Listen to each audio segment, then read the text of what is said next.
नमस्कार, UP live देख रहे हैं आप। मैं हूं आपके साथ आयुष्पाल। बुलेटिन की शुरुआत करते हैं गोरखपुर से आई बड़ी खबर के साथ। गोरखपुर में होली के रंग भरे उत्सव की शुरुआत हो गई है। श्री होलिका दहन उत्सव समिति की ओर से आयोजित कार्यक्रम का भव्य आयोजन यहां पर किया गया है। यहां पर शोभा यात्रा निकाली गई है। मुख्यमंत्री योगी आदित्यनाथ इस कार्यक्रम में शामिल हुए हैं। क्या कुछ कह रहे हैं, सुनते हैं। मैं इस बात को मान सकता हूं कि जब ये गलियारा बन रहा है और जिस दिन बन जाएगा, ये गोरखपुर का सबसे खूबसूरत गलियारा होगा गोरखपुर का। हम लोगों ने बंधु सिंह पार्क में कुछ दुकानें बना के दे दी हैं और बाकी दुकानों को बनाने के लिए भी हम लोगों ने जगह भी चिन्हित कर दी और उसके लिए पैसा भी अलॉट कर दिया है। जो यहाँ पे डाइट कॉलेज के पास एक नया कॉम्प्लेक्स तैयार होना है। देखिए, किसी को उजाड़ना नहीं, वह फल फूल सके, उसके सामने अवसर आ सके, उसका व्यवसाय आगे बढ़ सके। वह रवि किशन तो कहीं भी नाच गा करके पैसा कमा सकता, लेकिन कालीबाड़ी के बाबा कहां से कमाएंगे? जब आपकी समृद्धि होगी तभी बाबा के पास भी कुछ आएगा। और इसीलिए इस गलियारे को विशेष रूप से गोरखपुर का पुराना गोरखपुर है। पहले यहीं से पूरा पूर्वी उत्तर प्रदेश का व्यापार संचालित होता था। गोरखपुर, बिहार, नेपाल के अंदर बड़े पैमाने पे लोग इसी पांडे हाता में आकर के शादी ब्याह से जुड़े हुए सभी सामान खरीदते थे। लेकिन जब कंजेशन हुआ, भीड़ भाड़ हुई, संकरी गलियां हुई, जाम हुआ, व्यापार उजड़ने लग गया। मांग के अनुरूप सुविधा नहीं दे पाए। और अब ये डबल इंजन की सरकार वो सुविधा भी दे रही है, सुरक्षा भी दे रही है। और सुविधा और सुरक्षा का परिणाम क्या है कि इनके जीवन में तो खुशहाली आएगी, गोरखपुर विकास करेगा, प्रदेश विकास करेगा, और प्रदेश विकास करेगा तो देश विकास करेगा। विकास की इकाई ऊपर से नहीं आती, विकास नीचे से ऊपर जाता है।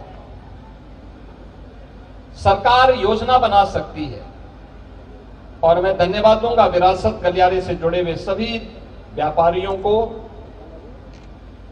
यहां के नागरिकों को। उनके मन में पीड़ा जरूर थी, लेकिन उन्होंने व्यक्त नहीं किया बल्कि सहयोग किया। और आज उसी का परिणाम है कितना शानदार गलियारा। मैं भी जैसे मैं यहां प्रवेश किया तो मैं स्वयं पहचान नहीं पा रहा था। मैंने कालीबाड़ी के बाबा से पूछा, मैंने कहा हम लोग कहां आ रहे हैं, पांडे हाता कहां है? बाबा ने कहा यही है। मैं समझा कि ऐसा तो नहीं है कि बाबा जो है डोसा खिलाने के लिए कालीबाड़ी ले जा रहे हैं। यद्यपि उन्होंने कभी खिलाया नहीं, लेकिन मैं सुनता हूं कि खिलाते हैं। बाबा ने कहा नहीं नहीं, यही है पांडे हाता का मार्ग। देखो, पहले की तुलना में 3 गुना ज्यादा चौड़ा हो गया है मार्ग। देखो ना कितना शानदार लग रहा है।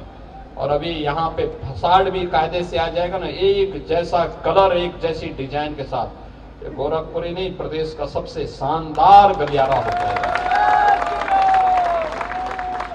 यही है विरासत का संरक्षण। जिस विरासत का संरक्षण आप पर्व और त्योहारों के माध्यम से भी करते हैं। होली 100 वर्षों से ये होलिका दहन समिति इस शोभा यात्रा के माध्यम से अपनी विरासत का संरक्षण कर रही है। दीपावली हर घर में मनाई जाती है। सरकार के सहयोग की आवश्यकता नहीं है। इस होली के कार्यक्रम में सरकार नहीं सहयोग करती है, लेकिन स्वतः स्फूर्त भाव के साथ हजारों की संख्या में लोग अपने पर्व और त्योहार का हिस्सा बनकर के उत्सव का आनंद लेते हैं। आपाधापी के युग में उस समय व्यक्ति उत्साह से, प्रेम से मिल सके, इससे ज्यादा बात क्या हो सकती है। कोई तनाव नहीं, कोई उपद्रव नहीं, कोई भय नहीं, कोई अराजकता नहीं, कोई गुंडागर्दी नहीं। यही तो राम राज्य है। सबको सुरक्षा का एहसास है, सबको विश्वास है, एक दूसरे के प्रति सम्मान का भाव है।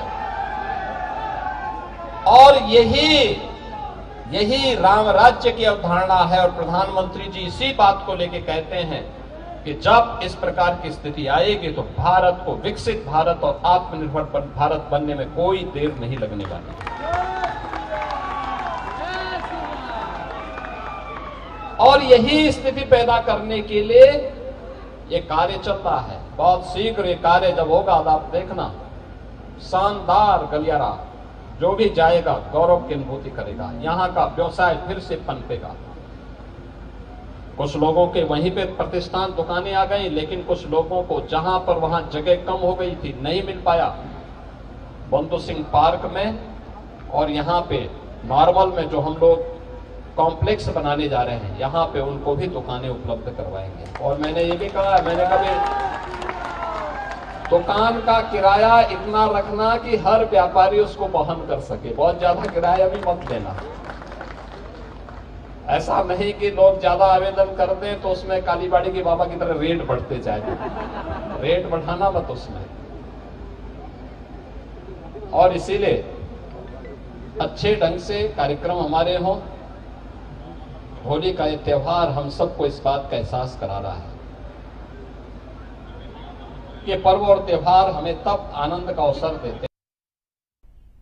तो गोरखपुर से योगी आदित्यनाथ को आप सुन रहे थे। इसी के साथ प्रधानमंत्री नरेंद्र मोदी और कनाडा के प्रधानमंत्री मार्क कार्नी ने सोमवार को दिल्ली में मुलाकात की है, जिसमें दोनों देशों ने व्यापक आर्थिक और तकनीक सहयोग को आगे बढ़ाने के लिए कई समझौतों पर दस्तखत का आदान प्रदान किया है। CEPA के तहत यहां पर टर्म्स ऑफ रेफरेंस और संयुक्त pulse protein centre of excellence के दस्तावेज साझा किए गए हैं। साथ ही भारत, कनाडा और ऑस्ट्रेलिया के बीच में टेक्नोलॉजी और इनोवेशन में सहयोग पर MOU पर हस्ताक्षर किए गए हैं। इसके साथ PM मोदी ने कार्यक्रम को संबोधित किया और दोनों देशों के बीच हुई साझा समझौते की जानकारी दी। बढ़ते मोमेंटम का श्रेय मैं अपने मित्र प्रधानमंत्री कार्नी को देता हूं। फ्रेंड्स, भारत और कनाडा लोकतांत्रिक मूल्यों में अटूट विश्वास रखते हैं। हम डायवर्सिटी को सेलिब्रेट करते हैं। मानवता की भलाई हमारा साझा विजन है। यही विजन हमें हर क्षेत्र में आगे बढ़ने की प्रेरणा देता है। आज हमने इस विजन को नेक्स्ट लेवल पार्टनरशिप में ट्रांसफॉर्म करने पर चर्चा की। हमारा लक्ष्य है कि 2030 तक हमारा व्यापार $50 बिलियन तक पहुंचे। आर्थिक सहयोग का पूरा पोटेंशियल अनलॉक करना यह हमारी प्राथमिकता है।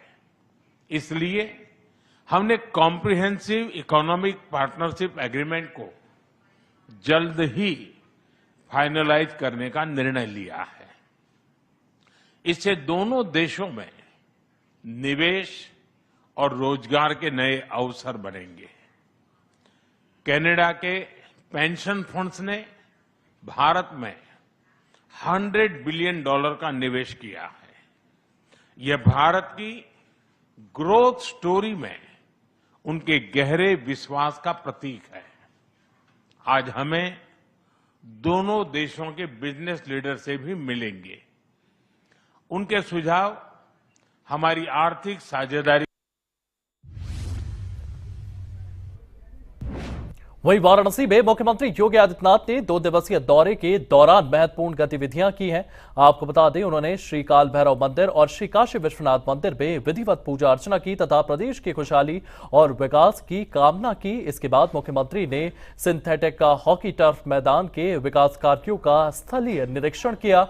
से खेल सुविधाओं को मजबूत करने और युवाओं को बेहतर मंच देने पर जोर देते हुए उन्होंने अधिकारियों को तेजी से काम पूरा करने के निर्देश भी दिए।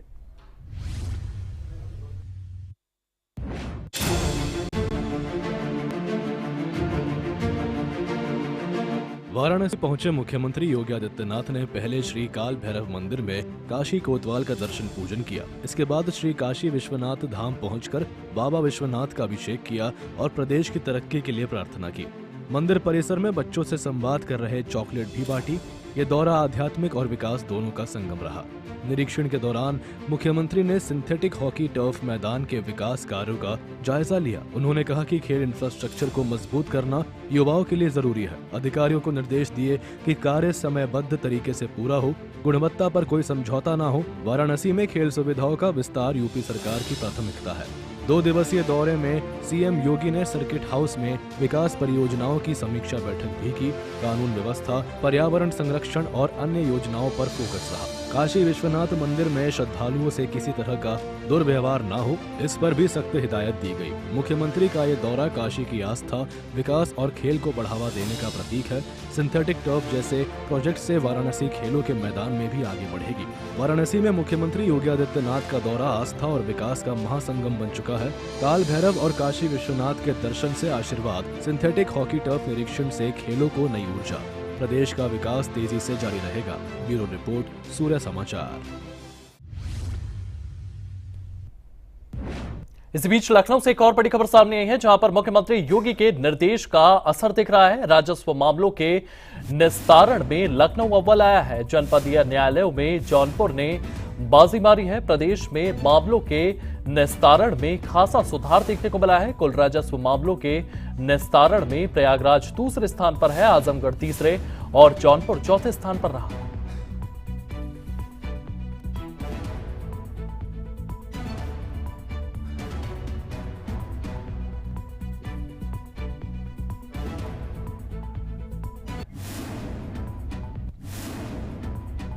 वहीं वाराणसी में राज्य स्तरीय के सरस मेला 2026 का समापन समारोह संपन्न हो गया है। इस कार्यक्रम में उत्तर प्रदेश के उप मुख्यमंत्री केशव प्रसाद मौर्य मुख्य अतिथि के रूप में शामिल हुए हैं।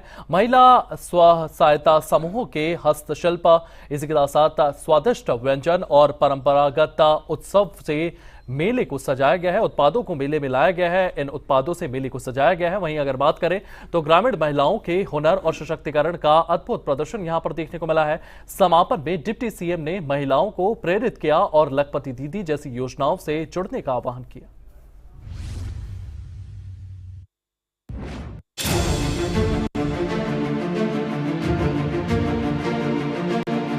वाराणसी के डॉक्टर संपूर्णानंद संस्कृत विश्वविद्यालय के खेल मैदान में रीजनल सरस मेला 2026 का समापन भव्यता से हुआ। 20 फरवरी से शुरू हुए इस मेले में अलग अलग राज्यों की महिलाओं ने अपने पारंपरिक हस्तशिल्प, खाद्य पदार्थ और लोक कलाओं का प्रदर्शन किया। समापन समारोह में डिप्टी सीएम केशव प्रसाद मौर्य ने शिरकत की, महिलाओं के सशक्तिकरण की सराहना की और प्रधानमंत्री की लक्ष्य योजना से जुड़कर आत्मनिर्भर बनने का संदेश दिया। किसी गौ हत्या की औकात नहीं है कि जो गौ माता को खरोंच भी पहुंचाने का काम कर सके। अगर कोई गौ माता को खरोंच पहुंचाने की कोशिश करेगा तो एक गो भक्त के नाते, एक गोरक्षक के नाते हमने बहुत बड़े आंदोलन किए हैं और उन गो हत्यारों को भी मालूम है, गो तस्करों को भी मालूम है कि उत्तर प्रदेश में गाय माने माता है और गाय की रक्षा करना, सुरक्षा करना वह सबकी जिम्मेदारी है। गौ माता दूध देती है, सबका पालन करती है और गौ माता के प्रति हमारी सरकार, चाहे देश की चाहे प्रदेश की, वो एक आस्था रखती है और हम मानते हैं कि गौ माता के शरीर में 33 करोड़ देवी देवताओं का वास है। मेला डे NRLM के तहत आयोजित था, जिसमें ग्रामीण महिलाओं को बाजार से जोड़ने और उनकी आजीविका बढ़ाने पर फोकस रहा। हजारों श्रद्धालु और खरीदार पहुंचे, उत्पादों की खूब बिक्री हुई। सांस्कृतिक संध्या और प्रदर्शनों ने माहौल को और रंगीन बनाया। डिप्टी सीएम केशव प्रसाद मौर्य ने कहा कि यूपी सरकार ग्रामीण महिलाओं के उत्थान के लिए प्रतिबद्ध है। सरस मेला जैसी पहले महिलाओं को राष्ट्रीय स्तर पर पहचान दिलाती है। प्रशासन ने व्यवस्था, सुरक्षा और सफाई के पुख्ता इंतजाम किए थे। सरस मेला ग्रामीण भारत की तस्वीर पेश करता है, जहां परंपरा और आधुनिकता का संगम है। महिलाओं का हुनर देश देख रहा है और ये मेला सशक्तिकरण का मजबूत माध्यम साबित हुआ। देखिए, श्री अखिलेश यादव जी एक ढोंगी व्यक्ति हैं, जिन्होंने सदैव राम भक्तों का दमन किया, शिव भक्तों का दमन किया, गो भक्तों का दमन किया, गो तस्करों का संरक्षण किया और हिंदुओं पर अत्याचार करने का काम किया, मुस्लिम तुष्टीकरण करने का काम किया। तो श्री अखिलेश यादव जी जब इस प्रकार की बातें करें तो कोई क्या हिंदू समाज का व्यक्ति उन पर विश्वास करेगा क्या? श्री अखिलेश यादव जी यानी समाजवादी पार्टी या कांग्रेस पार्टी जब भी कुछ ऐसा बोले तो यह मान लीजिए कि वो एक राजनीतिक ढोंग कर रहे हैं। वो किसी भी तरीके से वो चाहते हैं कि भारतीय संस्कृति को मानने वाले जो राष्ट्रभक्त हैं, जो राम भक्त हैं, जो गौ भक्त हैं, जो शिव भक्त हैं, जो कृष्ण भक्त हैं, उनका कुछ वोट उनको मिल जाए तो शायद उनको गिनाने के लिए हो जाए कि हमें कुछ वोट मिल गया। लेकिन मैं उनको सबको कहना चाहता हूं कि 2047 तक देश और प्रदेश में भारतीय जनता पार्टी की सरकार है, फिर कमल खिलेगा, फिर सरकार बनेगी और सच्चा राम राज्य जो जनता चाहती है वो हम देने का काम कर रहे हैं और आगे भी देंगे। वाराणसी सरस मेला 2026 आस्था, हुनर और सशक्तिकरण का महासंगम बन चुका है। समापन में डिप्टी सीएम केशव प्रसाद मौर्य की मौजूदगी से कार्यक्रम को नई ऊर्जा मिली। ग्रामीण महिलाओं का उत्थान जारी रहेगा। ब्यूरो रिपोर्ट, सूर्य समाचार। इस बीच लखनऊ से एक और बड़ी खबर सामने आई है, जहां पर यूपी में मत्स्य क्षेत्र में 30 कंपनियां निवेश करने वाली है। यूपी में 1400 करोड़ रुपए से अधिक का निवेश होने वाला है। वाराणसी, बाराबंकी, अमेठी समेत कई जनपदों में ये निवेश देखने को मिलेगा। 2000 से ज्यादा युवाओं को रोजगार के अवसर पैदा होंगे। इसी के साथ साथ अन्य राज्यों के लिए प्रेरक बना उत्तर प्रदेश। मत्स्य निवेश शिखर सम्मेलन में आय के ये नए अवसर देखे गए हैं।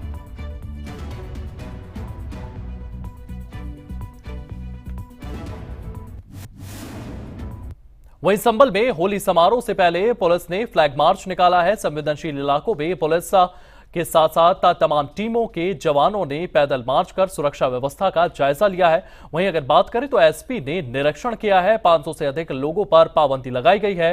रंग एकादशी, होली और रमजान के त्योहारों को लेकर के प्रशासन हाई अलर्ट पर है। किस तरीके की तैयारियां पुलिस विभाग की ओर से देखने को मिल रही है, इस रिपोर्ट में देखिए।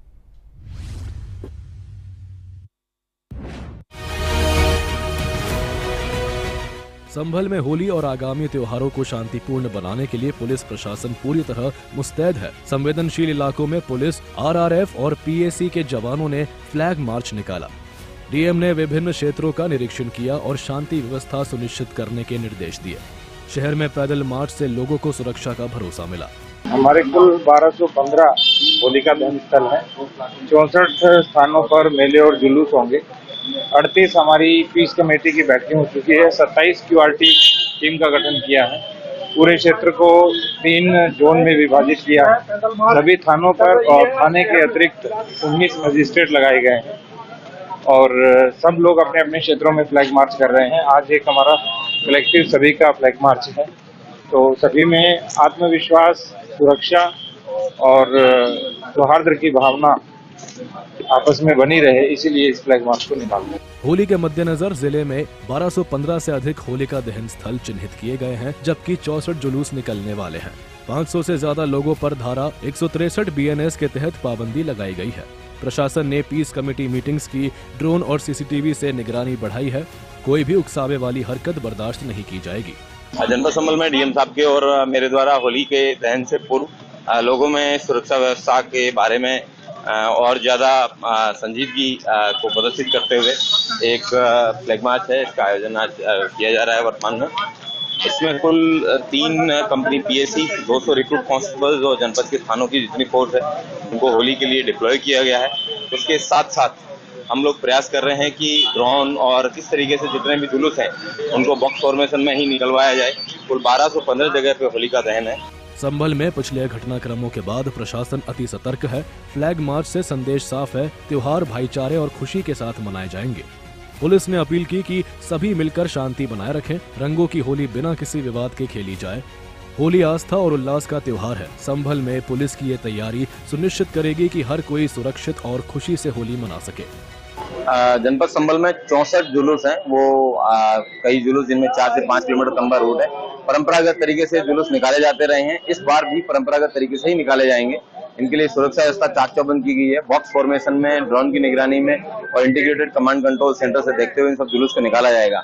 लेकिन उसके बावजूद अगर कोई लोग जो होली खेल रहे हैं रास्ते में ऐसे धार्मिक स्थल जिसमें मस्जिद है अगर वो पढ़ते हैं तो उनको नगर पालिका के सहयोग से तिरपाल से ढका गया है ताकि उन पे कलर ना पड़े और किसी भी समुदाय है उसकी भावनाएं आहत ना हो। इसी के लिए ऐसा निर्णय जिससे कि सभी सांप्रदायिक सद्भाव बना रहे, इसके लिए ये कार्य किया गया। संभल में होली समारोह से पहले पुलिस फ्लैग मार्च ने सुरक्षा का मजबूत संदेश दिया। हाई अलर्ट पर प्रशासन, शांति और भाईचारा बरकरार रहे, त्योहार खुशियों से भरा रहे। ब्यूरो रिपोर्ट, सूर्य समाचार।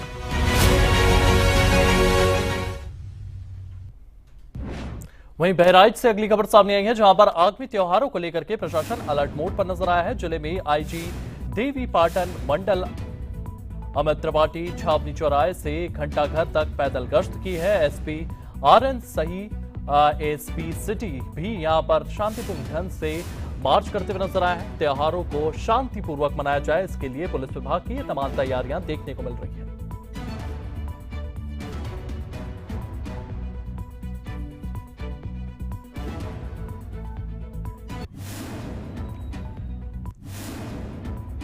वहीं लखनऊ के चौक सराफा बाजार में होली की खरीदारी पर सोने चांदी की बढ़ती कीमतों का सीधा असर देखने को मिल रहा है।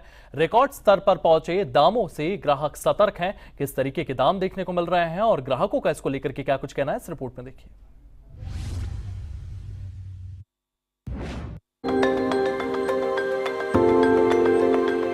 लखनऊ के चौक सराफा बाजार में होली से पहले सोने चांदी की कीमतों में तेज उछाल आया है। 24 कैरेट सोना प्रति 10 ग्राम 1,68,000 से 1,73,000 के आसपास पहुंच गया है, जबकि चांदी प्रति किलो 2,94,000 से 3,30,000 रुपए तक ट्रेंड कर रही है।